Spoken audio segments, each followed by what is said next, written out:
Premier, while I've been here, is that Northerners seem to have, I might almost call it obsession about the Igbos. Could you perhaps explain that to me? Well, the Igbos are more or less the type of people whose desire is mainly to dominate everybody. If they go to a village, to a town, they want to monopolize everything in that area. If you put them in a labor camp as a laborer, within a year they will try to emerge as headman of that camp, and so on. Well, in the past, our people were not alive to their responsibilities, because you can see from our northernization policy that in 1952, when I came here, there weren't 10 northerners in our civil service here. Then I tried to have it northernized, and now all important posts are being held by northerners. Is this policy of filling all key posts in the north solely with northerners and not with other Nigerians a temporary or permanent one? In actual fact, what it is a northerner first. If you can't get a northerner, then we take an expatriate like yourself on contract. If we can't, then we can employ another Nigerian, but on contract too.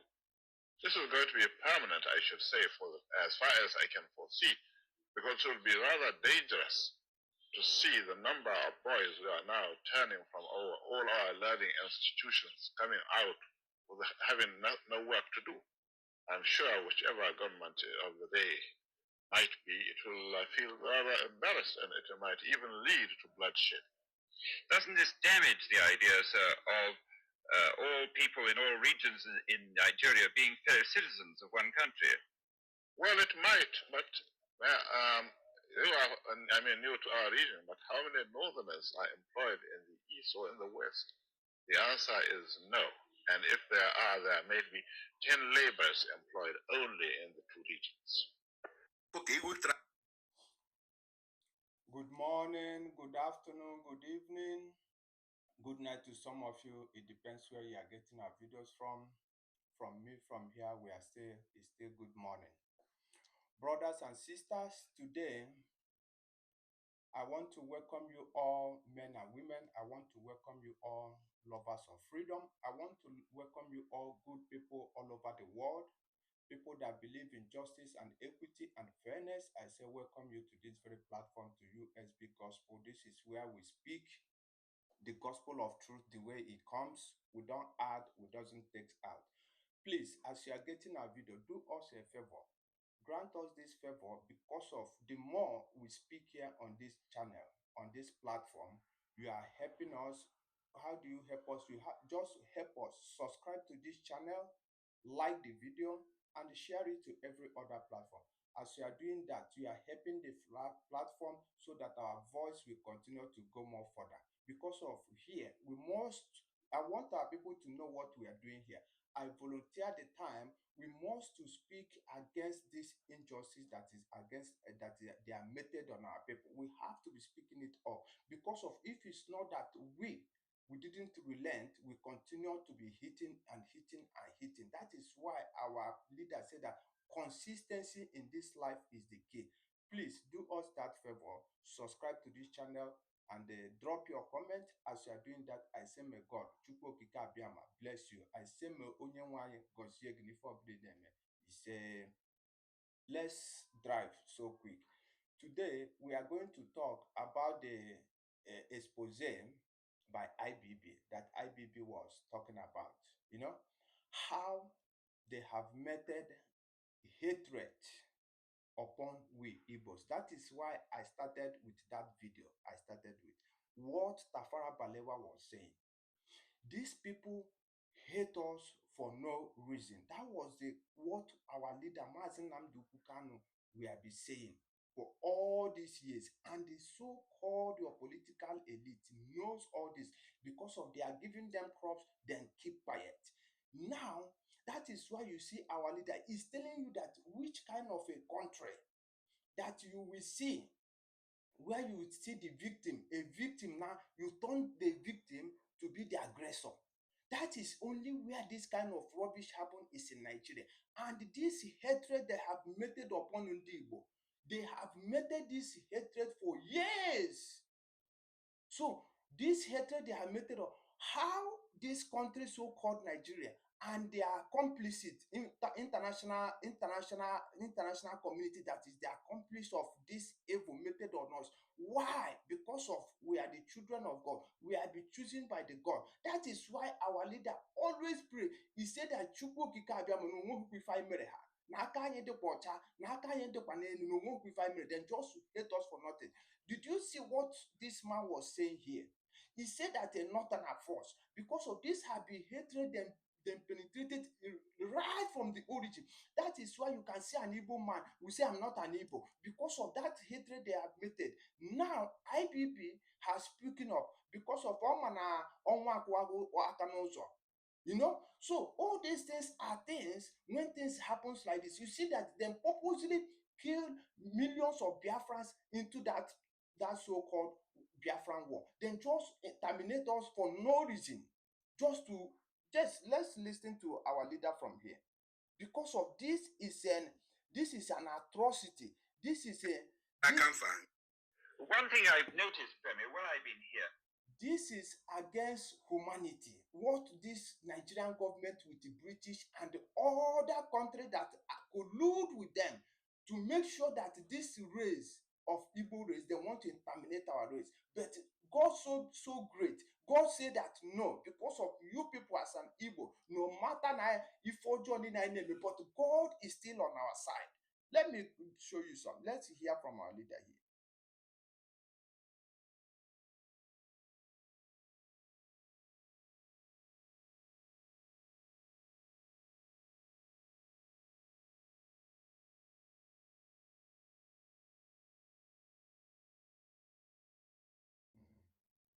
For you to know where the hatred started from.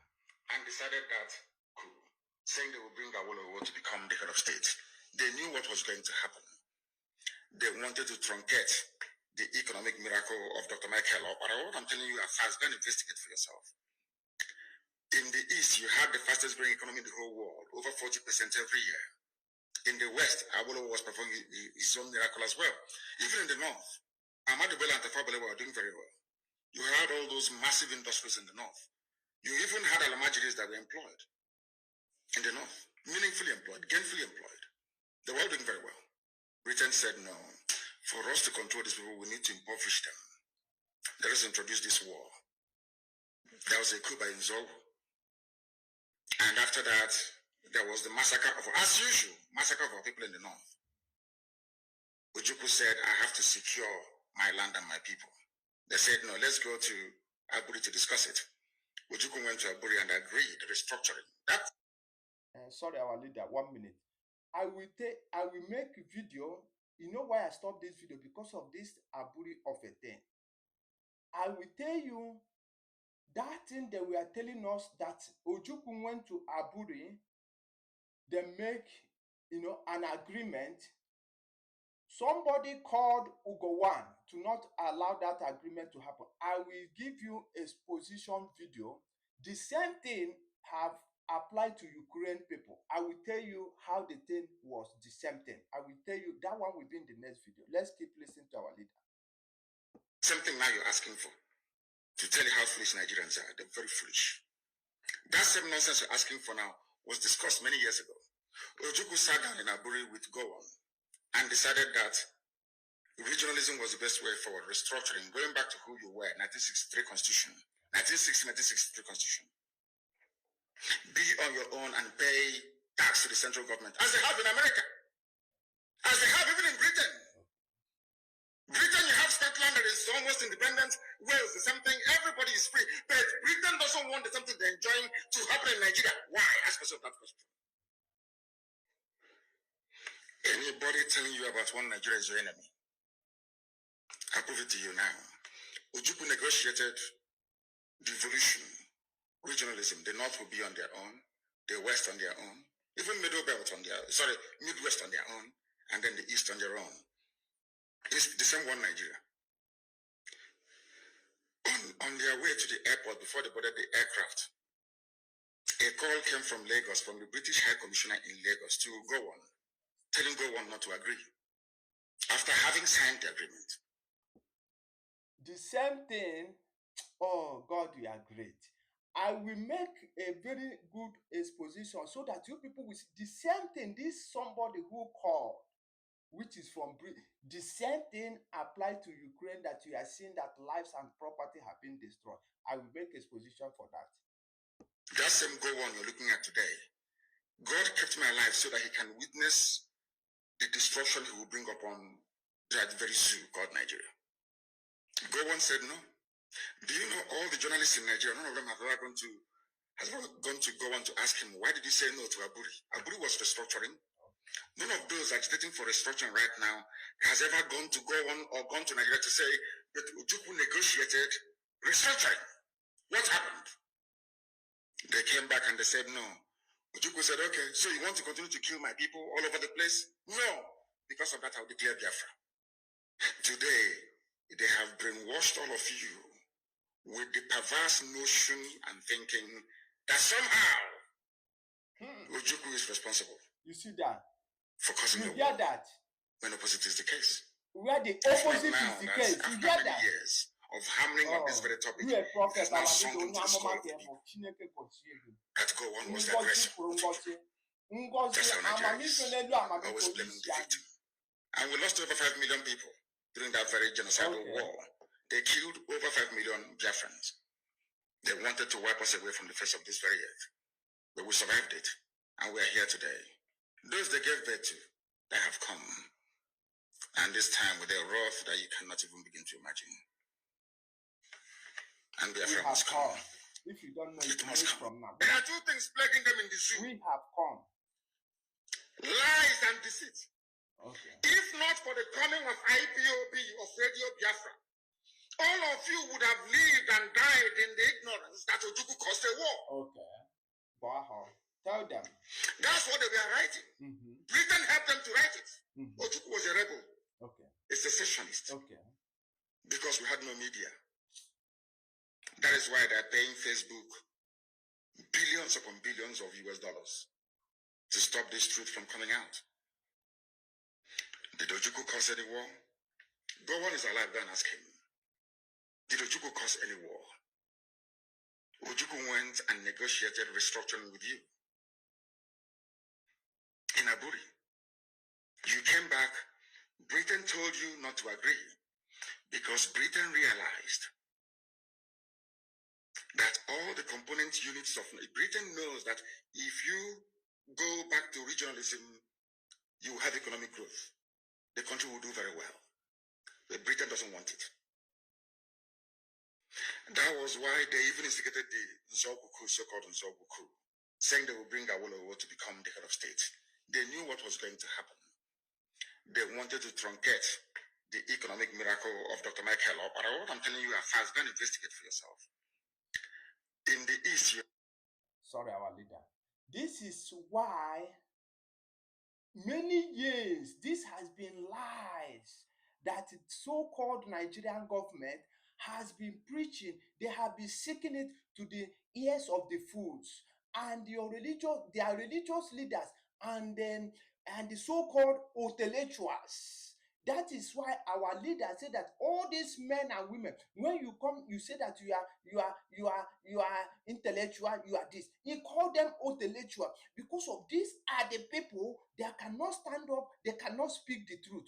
Because of why they cannot do that, because of it's against Igbo. Okay, look at that girl who was working in Arise Television.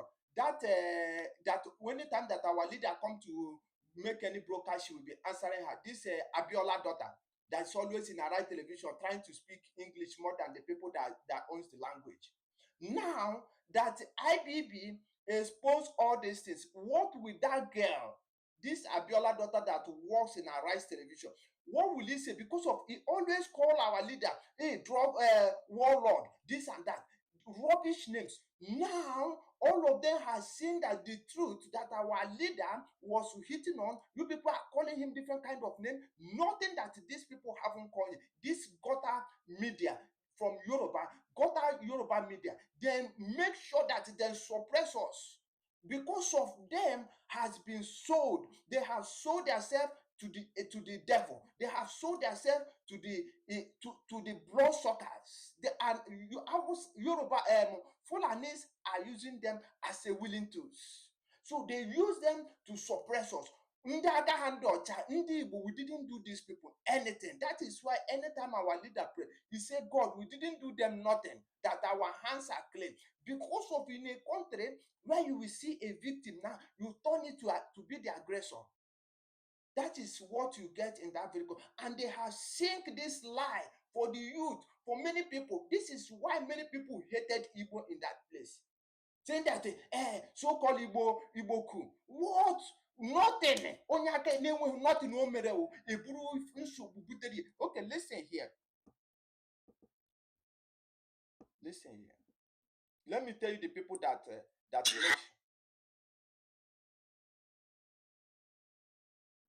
listen.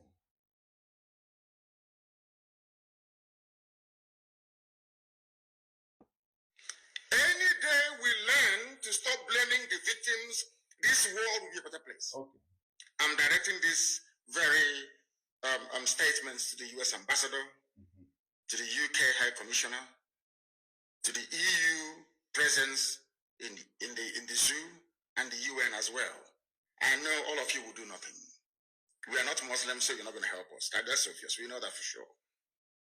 But we have something that you do not have. We have the grace, the might, and protection of God Almighty in heaven. And we know that God exists. And as long as He liveth, as my name is Nnamdi, my Redeemer liveth, as long as God lives in heaven, all of you can never triumph against us. Ujuku said it before. And you said he failed. We know why he failed, because God said the time wasn't right. I want to show them, my children, what is called Biafra, that very kingdom. They have to fight their way into it. If that is the option you leave for us, then by all means, we'll oblige. Our leader will. You see the country that our leader mentioned them, UK, EU, America. These countries are the ones making sure that they impoverish us as a human being. That is why we, the people, we have to know that. That is why I'm telling our people. I say, if a man name don't expect somebody from outside to do it for. That is why when our man said, Nnamdi Kanu, our supreme leader, said that we have to be building our twin stick, we have to building our sticks by ourselves to use it and defend our land and defend ourselves. Because of when we are waiting for the international community crying and doing all this, then we never come home. Because of he have written letter on top of letter. Because of how can you expect somebody who is against you to come to help you to rescue you? Just tell me, they are against you. That is why when we know that this fight, we must to be on the forefront. We must to be the one. I am calling every Igbo leaders, Igbo, everybody that is an Igbo, all these governors, and if you people can open your eyes and know that this is an injustice, and you people are there dancing on that injustice, and that the worst have even happened. What is happening now is worse than what happened before, that makes Ojukwu to say that no, to take that decision. The worst is happening now because of now they have your governors, they have your political elite using them like a willing tools to destroy you, my brothers and sisters. Is that the kind of life you want to live? Is that the kind of life you want to live? Is that the kind of future you want to live for your unborn children? Let's go. The Biafra must come, or we all die. It's as simple as that. There's no alternative. Okay. People must understand the rage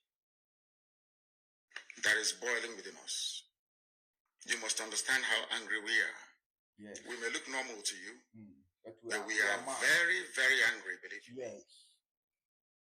And by the time we are done with Nigeria, the name won't exist. That I can assure you. You people are now beginning to see the type of madness that we are capable of unleashing. And more is coming. And I do not hide it, because you hate us anyway. This conspiracy against Biafra, for no reason, we've done nothing wrong to anyone. But you despise us and you hate us. You want us to die because God gave us oil and gas. You want to take over our land. It's not going to happen. And we're not apologizing or begging anybody to please read this letter. They are raping our women. They raped our women. Did you do anything about it? They went to the UK High Commissioner. They were telling them, oh, we can't do anything about it. Rape victims. Oh. But you're doing something about defending Fulani. You are defending Fulani. But rape victims in front of you cannot defend them. And you're neutral. And you want Nigeria to continue. So you want me to stay in a Nigeria where my women will... This British High Commissioner, it was that woman, that very short woman, very devilish woman, then called Ada Katrolana. That woman, that is why I asked, whether that woman have children, did they have family? These people are heartless. This international community, they make sure, that is why me and you is in abroad today, suffering.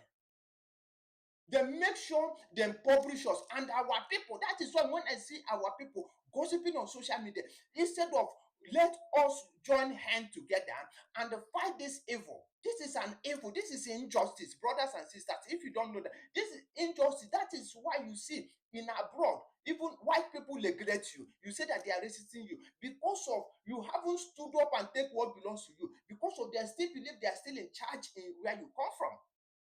That is why if you don't have Biafra, a place that you can call your own, forget about it. There is nothing to talk about it. Listen here. Because of if you are still believing on writing petition and doing all that, listen here. Will be raped every day. Nobody will do anything about it. Okay. And I'll be clapping for you. One Nigeria, I'll be clapping for you. Check it, mad people everywhere. People are insane. You want me to stay in a country where the Fulani police and soldiers can come and take our women, rape them anyhow they like? Even before they release them, they charge them. Do you know how much we have spent? We have spent nearly 9 million naira to secure the release of people who were abducted and raped, victims of state crime. Britain didn't say anything. Please, UN never uttered a word. EU, nothing. Please, as you are getting this video, do us a favor. Subscribe to this channel, share our videos to every other platform, and like the video as you're doing that. I say, may God bless you. Let's continue hearing from our leader. US, nothing. And you want me to be in that country? I think some people are mad. Very, very insane indeed. If you do not believe in what we are doing, then you better get out. We're not going to stop. God knows we can never stop. We can't stop until Biafra is restored. That is the only way. We are peace-loving people. That is the only option we have heard death and killing of another soul. It's in our nature, that's how we are. But because of that, they have been coming and killing us all these years. We've kept quiet. They've been killing and killing and killing quiet. We have a case at the ICC. We have a case at Africa Union. We have a case of, what else again? Pending before the UN in New York. We've been to Geneva to tender our case. Before UN, till today, nothing. In fact, the more we complain to them, the more they come to abduct and rape our children, the more they come to kill us, the more they want to take over our land and our forests. And who told them that's going to be possible in our time? In a time, in a movement that I lead, you think you can come into our land and take it over? It's impossible. Oh dear. That means you don't know who we are. That's mission impossible, leader. That is mission impossible.